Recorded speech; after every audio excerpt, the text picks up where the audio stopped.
তাহলে যে জয় নিতাই, জয় গৌরবারী, জয় রাধেশ্বর।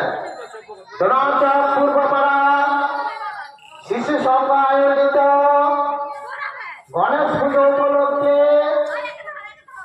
আজ কিছু সময়ের মধ্যে বছর গান আয়োজন করা হয়েছে।